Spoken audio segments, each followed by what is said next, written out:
because we're going to be trying some resonance structures. So as I was saying, last lecture we were talking about resonance, and we said, okay, well, the compound or the allyl carbocation is not vibrating back and forth between these two resonance forms. We said that these two allyl carbocations, meaning this one and this one, that is that both of them contribute to the resonance hybrid. Now, if you're looking at it and saying, well, they're just the same thing, you just flipped it around, Mr. Dion. No, I didn't. And I can prove that because if I number this carbon 1, 2, 3, I would say here, this is carbon 1, 2, 3. So we see that the positive charge is on carbon 3 in one structure and it's on carbon 1 in another. And so when we draw the resonance hybrid, we say, well, that actually +1 charge is shared over carbon 1 and carbon 3. And then you see the pi bond is between carbons 1 and 2, and it's also between carbons 2 and 3. And so we draw a dashed line when we draw a hybrid to say that the double bond is delocalized, or the electrons in the double bond are delocalized. And what that does, again, is it serves to stabilize the molecule, right? If you think about children, now it depends on the child, I suppose, but if you have, children, like I said, electrons are like hyperactive children in that if you give them room to move, they will take it. And so what happens when you give a person more room to move, it will stabilize them, right? If you confine somebody to a small space, they tend to get, their blood pressure is going to be higher than if you give them more room to move around. So electrons are the same way. When you give them more room, when they're spread out, when they are delocalized throughout an ion or a molecule, it stabilizes it. So the analogy that I showed you last class was a nectarine, right? A nectarine is a hybrid between a peach and a plum. But when you look at a nectarine, it's not like it's a peach one second and a plum the next. It's a nectarine all the time. Now, so in our resonance structures, what we're saying is this is kind of the peach and this is kind of the plum, but the two of them contribute to the resonance hybrid. Now, just one more fine point here is that when you're drawing resonance forms, you always include these square brackets, and you always include a resonance arrow, which is not to be confused with an equilibrium arrow, which I went over last class. So this is just kind of rehashing what I just said, but let's go over it together. It's in your slides. It says delocalized electrons are more spread out. And so what does that do? It lowers the energy. It makes it more stable. So resonance, what does it do? Resonance stabilizes a molecule or an ion. Electrons exist in orbitals that span a greater distance, giving the electrons more freedom. So what does that mean? It means it minimizes repulsions if they have more freedom to move at a greater distance to move across. And so it says also that electrons spend time close to multiple nuclei, and so it maximizes their attractions. Now, I'm not going to get you to write a soliloquy about this or anything. The main take-home message is that resonance stabilizes a molecule. So when we spread our charge out, again, what does it do? We call that delocalization. And like I was trying to say, what does it do? It stabilizes our molecule. Anyhow, so now we're going to get into something that's a lot heavier, and that is curved arrows, okay? So curved arrows is a major concept in organic chemistry. It's going to come up in this chapter and pretty much every chapter until you leave organic chemistry. And you can see that in the slide, it says throughout organic chemistry, we will be using curved arrows. So let me tell you right now, if you want to master curved arrows, the only way to do it is with a pencil and paper. Okay, you have to put pencil to paper in order to maximize or to master the content when it comes to curved arrows. Why do I say pencil and not pen? Because you're going to make mistakes. It's like riding a bicycle. You're going to fall off, and so you want to be able to erase mistakes that you make. So when we draw a curved arrow, and this is a representation of a curved arrow right here, we draw the arrow on a curve, okay? So it might be this way, it doesn't matter, but we have a tail of our arrow. So you see that there's a tail of the arrow here, and then we have a head of the arrow. Now, when we put the head of an arrow, this is not a joke. You have to be very specific and put a double-headed arrow, meaning you can't draw this, because if you just draw that, we call that a fishhook arrow, and that represents the flow of one electron. But if we have a double-headed arrow like that, that represents the flow of two electrons. Might seem nitpicky, but that's the way it is. So curved arrows, when they have a double head, they show the movement of what? Pairs of electrons. Okay, pairs of electrons are moving. The arrow is going to start where the electrons are currently located, and it ends up where the electrons are going to be after the electron movement. So if we take a look at this curved arrow here, you can see that the tail of the arrow is on what bond? It's on a pi bond, okay? We know that pi bonds are weaker Then sigma bonds. Let me ask you guys a question, okay? Early here on a Thursday morning. This is not a joke or not a trick. How many electrons are in that bond that I have highlighted in blue? How many electrons are in that bond? 2. There are always 2 electrons in a bond. Okay, that's not a trick. Every bond has 2 electrons, whether it's a sigma bond or a pi bond. So if I make my open bracket like this and I draw a resonance arrow like this, what am I going to end up with? Well, I'm not going to change the carbon skeleton. It's going to be the same old number of carbons. Now let me ask you guys another question. On this carbocation, how many hydrogens are attached to that carbon? It's got a positive charge. So how many hydrogens are attached to this carbon? 1, exactly. There's 1 hydrogen on this carbon, okay? We don't have to draw it in, but I'm going to draw it in for instructional purposes, okay?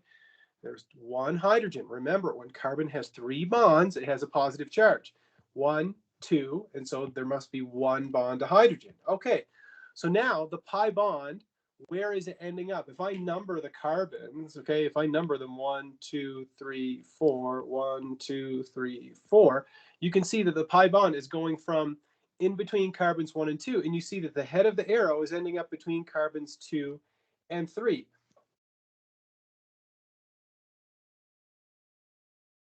And so my pi bond is going to end up in between carbons 2 and 3. So I'm going to draw my pi bond like this. All right. Now let's try this again. How many hydrogens are attached to this carbon? The one that I have the green circle on. How many hydrogens are attached to that carbon? 2, exactly. Thanks, Rubio. All right, so I've got 2 hydrogens attached to that carbon. So there's 2 hydrogens. So that tells us that if this carbon has 3 bonds, it must be a carbocation now. So I'm going to erase those because we should know that there's only 2 hydrogens there. So now I have a positive charge. So now you have drawn your first resonance structure, right? We showed the curved arrow. We showed the movement of the 2 pi electrons. We see how they're delocalized, but what happens when the pi bond moves is that the positive charge moves as well. Give me a thumbs up if you're with me on the idea, even like 60% of the way, because you're going to have to try it a few hundred times probably. Okay, and that's not me being silly or anything. You have to try it a lot. So there are rules that you have to follow for curved arrows, okay? Science students, and I am a science student still, we tend to like rules that we can follow. And so there are a few rules that you have to follow when you're drawing resonance forms. So let's take a look. Rule number 1, all right, never show a single bond as being delocalized. Why would that be? Because if you break a single bond, okay, if you break a single bond, that's a chemical reaction. That's a reaction. So I don't even have to write chemical. Let's just write reaction. Resonance does not equal reaction. Those are 2 very different things. A reaction is where we break bonds and we form bonds. Okay, resonance is just showing the delocalization of electrons. So if we break a single bond, that means we're breaking a bond, okay? And if you're like, well, you broke a bond back here. No, I didn't. I did not break this bond. I showed the delocalization of those electrons, okay? That's something completely different, okay? We haven't gotten into reactions yet. So never show a single bond as being delocalized. So never put the tail of an arrow on a single bond. Why? Because you're showing it being broken. And that's not what we're discussing in this chapter. We're talking about resonance. Okay. The next rule, rule number 2, is never exceed the octet. Never exceed an octet for a row 2 element. So for a second period element. So what are those elements? It's going to be boron, carbon, nitrogen, oxygen, and fluorine. Okay. You guys know that in the 3rd period and beyond, you can exceed an octet. Those elements don't come up a whole heck of a lot in organic chemistry once, so don't stress about them. But carbon, nitrogen, oxygen, the halogens, we will never exceed an octet for those elements. So I'm not even going to draw the product of these because it just feels so wrong to do it. But you see how this curved arrow here, I guess I'll do it once just to show you. You see how this curved arrow right here, we have the tail of the arrow starting on this lone pair, and then you're forming a bond, right? Because there's 2 electrons in a bond between the oxygen and the carbon. Don't draw this because it's a heresy. I mean, I should be punished for drawing this, okay? This is very, very wrong what I am drawing right now, okay? So get this out of your brain. All right, but what's wrong with this is that I exceeded the octet rule, right? I've got 5 bonds to carbon. That is never, ever, ever, ever, ever, ever a thing, okay?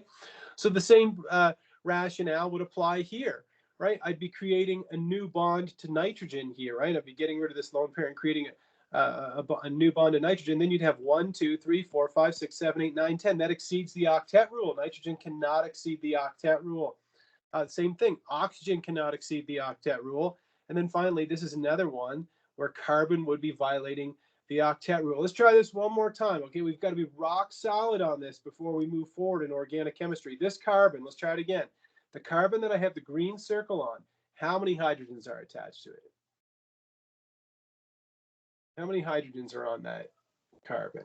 2, exactly. So there's already 2 hydrogens on there, and you have to be able to look at that in your mind's eye and say, yes, there are 2 hydrogens on there. So if I was to draw this arrow, and again, don't draw it because it's wrong. Okay, I don't want my students to draw things that are incorrect. You might look at that and say, well, that's not bad. You know, maybe that's an aldehyde. Maybe that's an, no, it's not, because you know there are 2 hydrogens on there, and that carbon now has 5 bonds. That's exceeding the octet rule. And so you've got to be able to look at a bond line structure quickly and assess how many hydrogens are on here, how many, you know, what am I looking at here in a bond line structure? Okay, the next one, where is it? Here. So this is continuing on with rule 2, is that the second row elements can have less than an octet, okay, but they can't exceed an octet. Okay, they can't have extra electrons, but they can have less electrons. So there's actually nothing wrong with this resonance structure here. There's nothing wrong with it at all, okay? So we have a ketone. You guys should recognize a ketone. We went over the functional groups. We have the pi bond breaking. We're putting the electrons. When this head of this arrow is ending up here, it means the electrons are ending up on top of the oxygen. So now our oxygen has a negative charge and our carbon has a positive charge. And again, there's nothing wrong with this because the carbon is not exceeding the octet rule. Every once in a while, I have a student who will say, well, this is negative. Isn't that exceeding an octet? No. Just because an atom has a charge doesn't mean it's breaking the octet rule, right? This oxygen is surrounded by 1, 2, 3, 4, 5, 6, 7, 8 electrons. That's good, but it's formal charge. So formal charge, we know that oxygen has 6 valence electrons minus 6 dots and 1 stick gives you -1. All right, so don't conflate the two things, octet rule and charge. All right, so now what we're going to do is we're going to take a look at these structures here, and we're going to see, it says in each of the following cases, determine whether the curved arrow violates either of the 2 rules and describe the violation. Don't forget to count all hydrogens. All right, so if I put a square bracket, because we've got to be proper here, okay, so if I draw a resonance arrow like that, can anybody tell me what rule is being violated in A? Is it rule 1 or rule 2?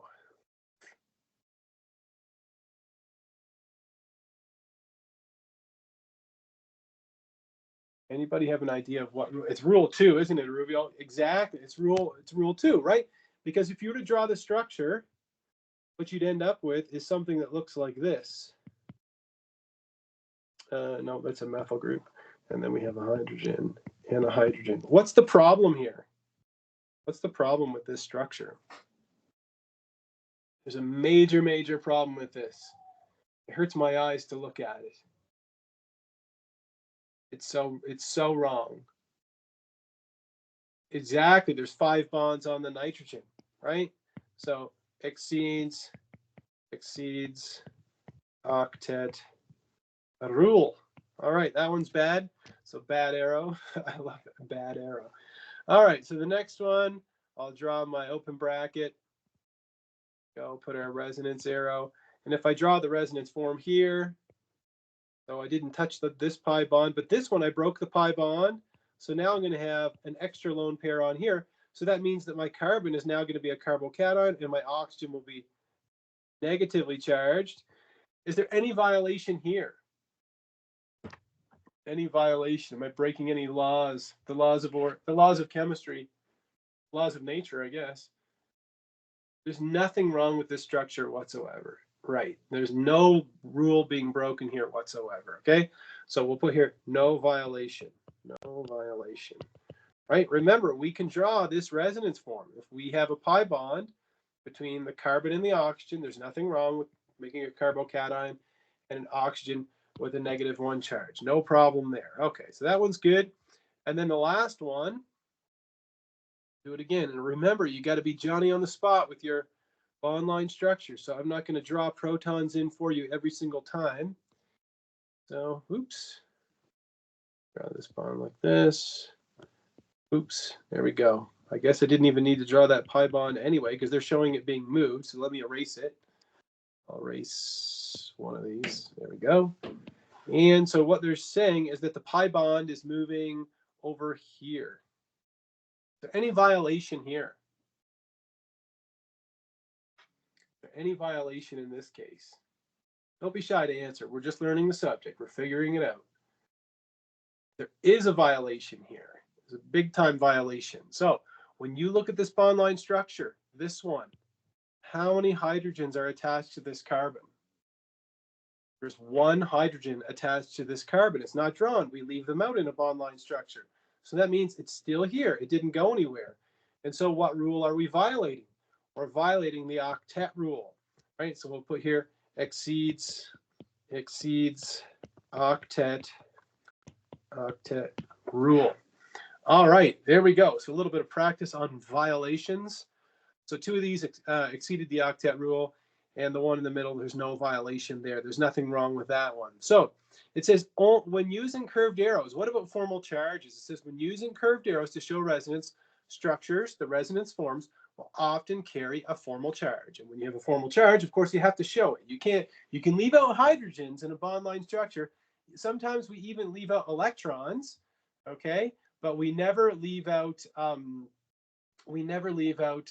formal charges. So let's see if we can draw what the result would be from this resonance structure. Okay, so where you can always start is you can start with the skeleton. You can see that the pi bond is moving. So even though the tail of the arrow isn't touching, any bond, it must be on the pi bond because pi is weaker than sigma. So we know it's the pi bond that's always breaking, okay? So now what I want you to do, I'm going to give you 30 seconds to try this. I want you to draw the skeleton. No, not like that. So the skeleton, I can do better. The skeleton of the molecule, which looks like this. And then we have this, okay? I want you to draw the result of those two curved arrows and put in the formal charges, okay? I'll give you 30 seconds to try it. I'll even set my timer here.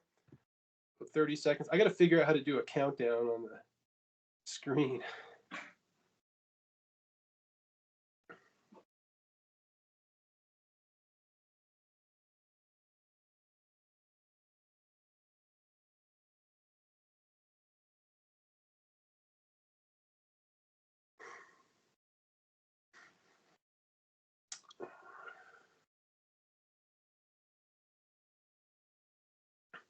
So remember, pencil and paper are the tools of organic chemistry. All right, time's up. Okay, so let's take a look. So we see that this lone pair here remained untouched. Nothing happened with that lone pair. But this lone pair, we see that it started on the oxygen, but we're putting it in between the oxygen and this carbon. Okay, so I'm going to draw a bond like this. I'll use the same font. There we go. So I'm going to put a bond here, and then I'm going to put the lone pair here. Now, we see that the pi bond is broken, and you see that the tip of the arrow ends up right on this carbon. So that means we're going to have a lone pair on here. All right. So could anybody tell me where the formal charges are? Could anybody tell me where one of the formal charges is?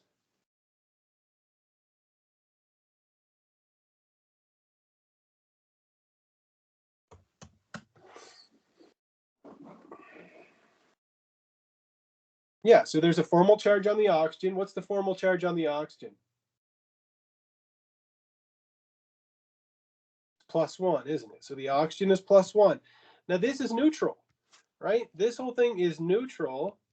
So that means if we have a +1 charge, we have to have a -1 charge somewhere to balance it out. Okay, let's try this again. How many hydrogens are on this carbon that I have the green circle on? The answer is 1. There is 1 hydrogen on there, and there's still 1 hydrogen on here. So when carbon has 3 bonds, so carbon has 4 valence electrons minus 3 bonds 3 sticks minus 2 dots gives you -1. So that means there's a -1 charge on the carbon, like that. So that would be the resonance form. So if we redraw it, I'll just pencil it down here in blue. So it's going to look something like this, okay, or my lone pair. So I have a negative charge here, positive charge here. So that's going to be the resonance form. All right. So let's take a look at the 5 general bonding patterns where we see resonance. Now, this is something that comes up only in the David Klein textbook, the textbook we're using. I took this class in 1995, and I didn't have any kind of pattern recognition. But so this is something he came up with, but it works really, really well. Okay, so the 5 patterns are an allylic lone pair, an allylic carbocation, lone pair of electrons next to a carbocation, pi bond between 2 atoms of differing electronegativities, and then conjugated pi bonds in a ring. So you can see that all 5 of them are shown here, kind of a Sparks Notes version of it, but let's go through each one of them. So before we get into this whole idea of allylic, okay, we have to define what allylic and vinylic mean. So these are new words that you're going to learn today. All right. So the first one, vinylic position, if you have a carbon-carbon double bond, okay, so the positions where the double bond is, so the carbons that have where the double bond is, or the carbons involved in the double bond, maybe I could say it that way, those are vinylic positions, or we would say these are vinylic carbons, the one I have written in blue. Okay, whenever you have a double bond, if you go 1 atom away from the double bond, that's called an allylic position. So here's our double bond. So 1, 2 bonds. If you go 1 atom away, it could be here, here, here, here. It doesn't matter, okay? And it doesn't even have to be a carbon atom. If you go 1 atom away from a double bond, we call that an allylic position. So to review, vinylic positions, those are the actual atoms involved in the double bond. 1 atom away from a double bond, that's an allylic position. So why do you have to learn this? Because we're going to look for allylic lone pairs quite a bit. If you take a look at this crazy molecule down here, you notice that there's a double bond, okay? We can't argue with that. A beautiful double bond right here. If I go 1 atom away, okay, so these are the 2 carbons that are involved in the double bond. If I go 1 atom away, I'll put this one in red and one in blue. If I go 1 atom away from the carbon in blue, okay, there's no lone pair there, okay? So there's no allylic lone pair. But if I go 1 atom away from the carbon in red, that's 1 atom away, 1, 2, so that's 1 atom away. Is there a lone pair on there? Yes. So we have to be able to recognize lone pairs. If you look at this lone pair here, you'd say it's not allylic. You look at 1 bond away from that, and there's no double bond anywhere. Okay, if there was a double bond here, yes, that would be an allylic lone pair, but there is no double bond there. Okay, so now that you know what an allylic lone pair is, okay, it says all of the lone pairs drawn in these examples are allylic. Okay, every single thing. So you need 2 curved arrows to show the delocalization of an allylic lone pair. Let's double check all of these first. The first one, here's our double bond. We go 1 atom away. There's a lone pair. The next one, we have our double bond. We go 1 atom away, and there's a lone pair. Doesn't matter. I could have circled this one. If you're saying, well, Mr. Dion, that's 1 atom away. I agree, but there's no lone pair there, so I'm not going to worry about that, okay? If I go to this one, here's my double bond. I go 1 atom away. Hey, what do you know? There's a lone pair. If I go to this one, here's a double bond. I go 1 atom away. What do you know? Lone pair. So that's an allylic lone pair.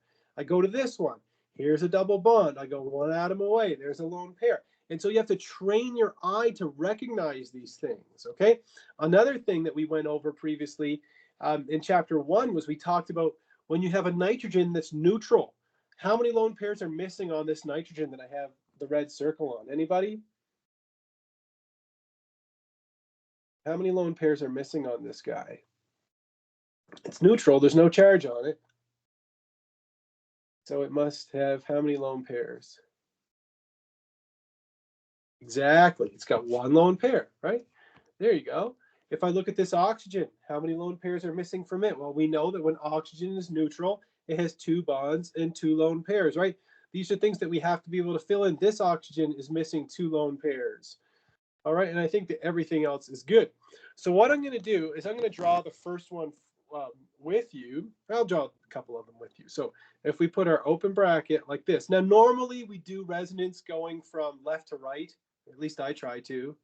And I know that I went from right to left with the first one that we drew. But normally we draw them like this, but I just tried to squeeze all these on the same page. So that's why they're vertical. So just bear with me for this one slide. Okay, so now if I draw my resonance arrow like this, okay, here's what we do to draw our resonance form. Okay, we're going to take the lone pair and we're going to convert it into a pi bond. And then we're going to take the pi bond and we're going to convert it into a lone pair. All right, so what's our new form going to look like? We're going to have 1, 2, 3 carbons. Now the double bond is going to be here. So I'm going to have my double bond here, and my lone pair is going to be here. All right, so if I think about the carbon on the far right, this carbon right here, I'll use a blue pen, this carbon. So that carbanion, that carbon that I have in the blue circle, how many hydrogens are there on that carbon?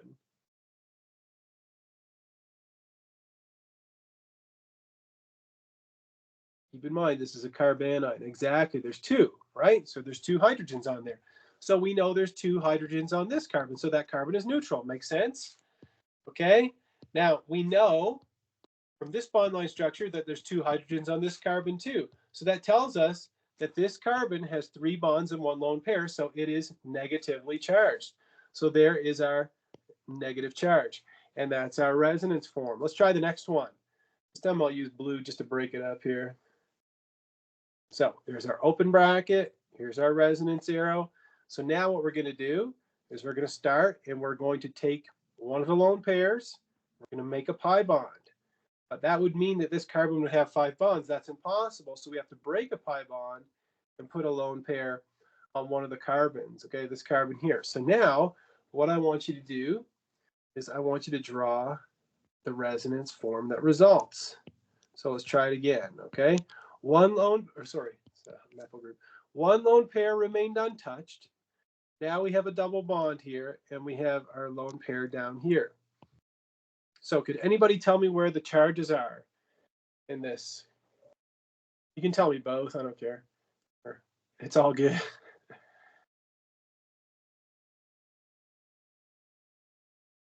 Exactly. Thanks, Isaac. Yeah. There's a +1 charge here, and there's a -1 charge right here. There you go. Okay.